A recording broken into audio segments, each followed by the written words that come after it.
Okay, so it's gastroparesis. You lost your ability to digest most foods. You had to eliminate even down to egg whites. Lost a lot of weight. As far as what started it, you went through nursing school, a lot of studying. You've gone to different chiropractors with different results. You even had one chiropractor adjust you and you felt amazing. Your digestion, everything was working for 4 days. And then he wanted to adjust you again. And it's never been the same. Wasn't able to reproduce that. Okay, you've been to upper cervical doctors with some good results, except that your digestion never came back online. Yeah. So you came here with, I mean, what is it you were able to eat before you came here? Just basically a few fruits, rice, and leafy greens. Okay, and you were That's living it. off of that? Yeah. Okay, so then we tried to find out what it was, and it turned out being compression of the vagus nerve. We're going to say on the right compartment because we decreased the pressure on the right, and we confirmed that with elastography. Okay, so let's go ahead and see what we got here. All right, so there was a lot of stuff that wasn't really relevant. So let's see if we can make a nice quick video here explaining some stuff. Okay, so there's evidence of a whiplash that you had that kind of set you up. But again, we're going to say it was the repetitive studying nursing school and that kind of stuff. Okay, so what did we find in here?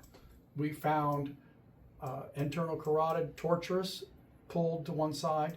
Now we're going to say that the carotid sheath goes up to about right there. And above that, that's where the carotid sheath isn't intact or is not, it just goes above that. And we have some soft tissue or something pulling it that way. Now, the neurointerventional radiologist will look at this and say, you know what, that's common with aging. The hydraulic forces or the hydrodynamic forces that go through there from blood pressure and stuff, they cause tortuous. It's not nothing. It's not an inert thing. There's forces going through there. So arteries and things, they become more tortuous over time. And that's true. But it's also in the literature that whiplashes and trauma can cause these things to be dislodged from their normal pathway. The sinew gets compromised, the fascia, whatever, and they become tortuous secondary to trauma. And that's what it feels like when I see these things. So maybe because I treat trauma all the time, that's how I look at it, but that's kind of where we are. So we went in the back of your throat and acted as if this was a problem and moved the soft tissues from medial to lateral, pushing them back to where they used to be. And of course, it was a big trigger point, swollen in there. Big difference. And then let's go through this before we get to okay. So we went after that. And of course, we adjusted your atlas differently too. So large jugular vein on the right, and you would typically see a higher pressure in the compartment over there because of that. And okay, so we're using elastography to check the pressure back in there. Pressure. Well, it's a little play on words. So elastography is used in the field to check for, well, in musculoskeletal, it'll be for pressure. It'll be for hardness. They'll check the liver for hardness. So elastography basically is used every day in the hospitals, checking for the hardness of the liver. So we're looking for the hardness and the softness of the musculoskeletal structures in there, muscle, fascia, chronic compartment syndrome type of thing, if it can fall into that category. Anyway, so we're doing elastography before and after, checking the hardness of this, and it was the right side that made the biggest difference. Okay. All right, so here we are, we're looking at that invisible space, invisible on imaging. That is, there's kind of documenting this, anything that's displacing the jugular vein and other soft tissues in there, or the soft tissue. And it's a tensegrity system. So tensegrity is tension and compression. So we have soft tissues holding hard tissues up. It's like stacking a building on top of layer after layer, but it's being held in place by soft tissues, muscles and ligaments and stuff. And it's an active tensegrity system, which we'll talk about in a moment. Anyway, so we're looking at the muscles, how much they occupy space when they're in tension. Are they tighter than they should be? So on the back, so every upper cervical doctor knows that they palpate that for tension above and below C1, we're checking the swollen nerve roots. We're checking how much pressure is in there, how hard it is, how soft it is. And these muscles relax. When we get a good atlas adjustment, all that relaxes and the pressure comes out of there. Well, now we're adding the anterior component, which is kind of tricky and difficult to get to. Right, so then we're showing that in a different angle, soft tissues. So it can take some time for the muscles to relax, right? Well, It could. so Or typically, immediately. right, so there's some stuff that's immediate, like a good atlas adjustment, the muscles in the back will immediately relax, and being able to evaluate the muscles in the front of the neck, I'm sorry, in front of the atlas is very difficult since it's in the back of the throat. So that's why we're trying to reach in there with a deep penetrating ultrasound technique called elastography, like to check for the hardness of a liver type of thing. Very good. Okay, so what did we find? We found that your atlas is rotated anterior on the right, and we went after that, and that was what decompressed. Oh, and by the way, you're able to eat food now. So the biggest thing for you, chocolate was the thing that we tested. Yeah, it was like poison to me. It was like poison to you. Your body reacted as if it was poison. It wasn't able to process it. There's a lot of things about your digestion that we're not going to talk about in a video, but it was a gastroparesis. That's what it was.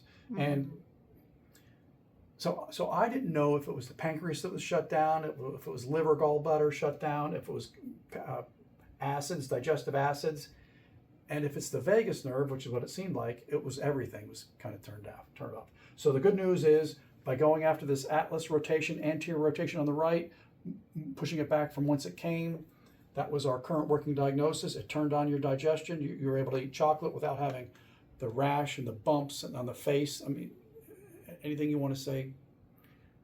But yeah, it was an allergic response. You're going to allergist. You've been chasing this for how many years?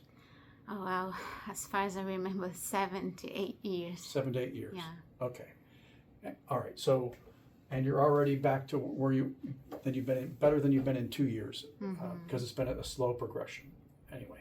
Okay. So we decreased the pressure on that vagus nerve by moving the atlas back. And okay, that is also another shot of it. Looking down, I remove the top of the skull, looking down there. Left head rotation, it decreases by a degree. Right head rotation, it increases by a degree. It was a symmetrical left and right rotation there. 1 degree, depending on whether you're left or right. There you are, left head rotation, neutral, right head rotation. So what happens when the atlas goes, in this case, anterior on the right, then the active tensegrity system, the coupled movement that the brain outputs, when there's rotation, it will tilt up to the other side. So on X-ray, which we'll show in a minute, you have a left laterality. The doctor's adjusting the atlas from the left to bring it down. The plane lines are high on the left, and it's coupled with rotation. So whenever you rotate, the brain tells you to tilt the atlas high on the left. When you rotate to the right, atlas tilts high on the left. When you rotate to the right, atlas tilts high on the. I'm sorry. When you turn your head to the right, atlas tilts up on the left. Left head rotation, atlas tilts up on the right. The brain will actively engage the muscles to start the tilt and rotation and laterality, the laterality that couples with rotation. So it's left tilt, rotation on the opposite side. That's how it works. Okay. There's another example of that old car accident. You got a little bit of a compression fracture on the front of that vertebra there. That tells me the forces that went through there when it whips around and compresses that. We're not going to get into this. This was just for me showing you the normal anatomy.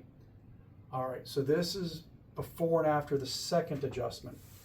So we adjusted you anterior rotation from the right in an attempt to bring down the plane line.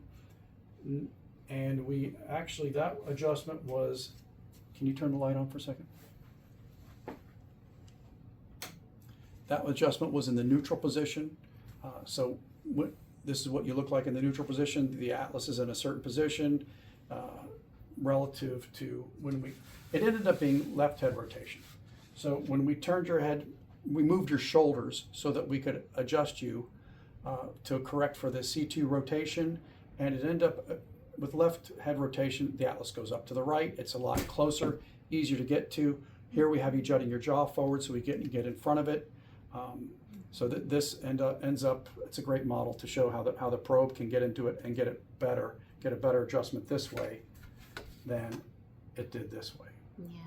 Okay, so this is what it, so before and after, you can get the light again. Before and after the first adjustment, not much of a change. The big change was before and after the second adjustment where we added rotation.